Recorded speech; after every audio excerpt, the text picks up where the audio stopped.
Welcome to Off the Shelf. Tonight, I'm going to be reading Chapter 9 to Resident Evil Zero Hour. Enjoy. The baboon ran for them as soon as they stepped back into the hall, and it died spectacularly, the double-barreled shotgun blasting it to shreds with a deafening roar. Billy Broken reloaded with his one remaining shell. He thought he had more, but it seemed he lost them somewhere along the way.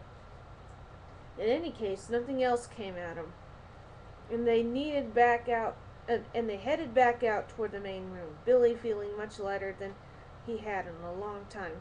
Besides, the much-needed laugh, a break in the relentless chaos they had both endured. It was the first time he told the story to anyone who was actually listening, who was willing to consider that he might be telling the truth.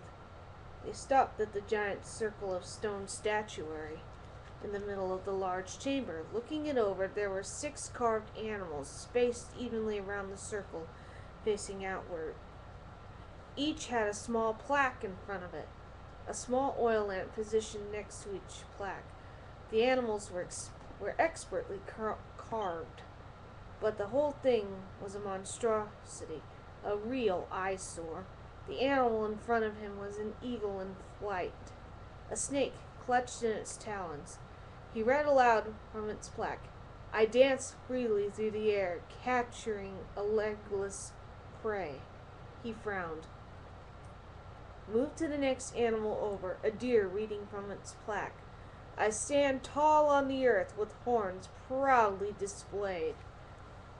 Rebecca had walked around the unfortunate art piece, stopped at a steel gate set into the wall behind it. The gate blocked a short hall, the 2 doors set into its walls. "There's a sign here, says," she turned, studying the animals. "Basically, we go from the weakest to the strongest, using the lamps. It's some kind of puzzle." She grabbed one of the metal bars of the gate, shook it. "Must be how we open the gate." So you have to light the lamps in order, starting with the weakest animal," Billy said. "Dumb. Why someone would go through all the trouble." He pulled the map out of his back pocket, studied it. "It just looks like a couple of rooms back there. I don't see an exit." Rebecca shrugged. "Yeah, maybe there's something in there we can use.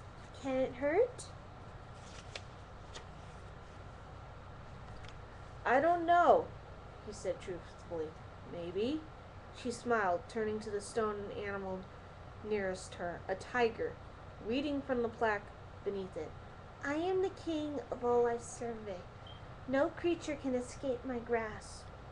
Billy moved to his left, to a carving of a snake coiled around the tree limb. This one says, "I creep up on my victims in legless silence and conquer even the mightiest of kings with my poison."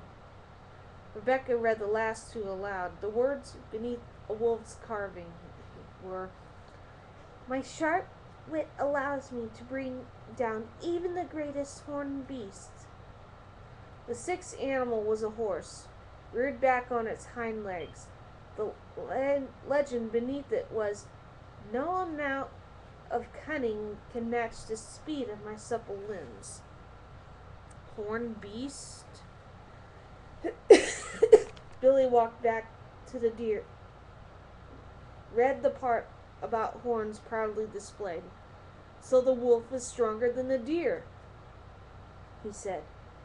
"And if cunning can't outrace a horse, the horse is stronger than the wolf," she said. "What's stronger than the snake?" "Gotta be the eagle. It's carrying a snake," Billy said. They each circled around the statue, calling out observations, working the puzzle. They finally agreed on a sequence, and Billy walked to each animal, lighting the appropriate oil lamp in the appropriate order, from weakest to strongest. At least, according to the statue, the order was deer, wolf, horse, tiger, snake, and eagle. He lit the eagle's lamp, As he lit the eagle's lamp, there was a heavy mechanical sound from somewhere inside the statuary, and the steel gate behind them rose smoothly, sliding into a niche at the top of the archway. Together they moved down the hall.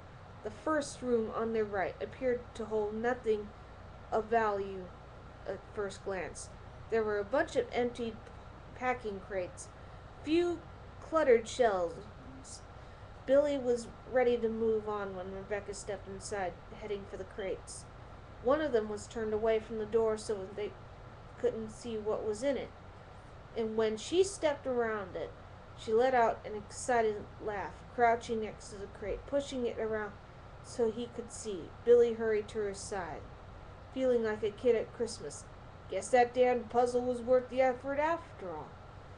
2.5 boxes of 9mm rounds and a half box of 22s, which wouldn't do them much good, nor would the pair of speed loaders. Billy had to explain that the round metal gadgets were designed to quickly load revolvers with the 50 rounds, but the box of shotgun shells, 14 in all, would certainly help. Billy wouldn't have minded running across a bazooka, but all things considered, they couldn't have hoped for much better. They spent a few minutes loading the clips they had. Rebecca found a fanny pack with a broken zipper on one of the shelves, and they loaded it up. Along with their utility belt, they agreed it was better to take it all, on the chance they might discover more weapons. Billy rigged the zipper with the safety pin he found on the floor and donned the pack, comforted by the weight of so much ammo. "I could kiss you," he said, lifting the shotgun, and at her silence, he turned to look at her, saw that she'd flushed slightly. She looked away, adjusting her belt. "I didn't mean literally. I mean, not that you're attracted, but I meant, don't have kittens," she said coolly. "I know what you meant." Billy nodded. They had enough to deal with without the male-female thing, though she is pretty cute. He shook it off, reminding himself that he'd just spent a year without any women around, and not the time to address it. They headed to the second door, found it unlocked. It was a bunk room, shabby and dirty, the bunks slapped together from plywood, the few blankets scattered around threadbare and dingy. Considering the poor accommodations and the locked steel gate down the hall, Billy thought it was safe to assume that the inhabitants hadn't been volunteers. Rebecca had told him what the diary had said about testing human subjects. The whole facility gave him the creeps. The sooner they could get out, the better. "Do we go down or up?" Rebecca asked as they moved back into the hall. "There's an observatory upstairs, right?" Billy asked. Rebecca nodded. "Let's go observe. Maybe we can signal for help or something." He realized that he'd just suggested then try and get rescued, but he didn't take it back, even understanding what it most likely meant for him. He knew that he'd rather die fighting for his life than be executed. But there was Rebecca to consider. She was a good person, honest and sincere, and he'd do what he could to get her out of this alive. They moved out, Billy wondering where his criminal nature had gotten off to, quickly deciding that he was better off without it. For the first time since that terrible day in the jungle village, he felt like himself again.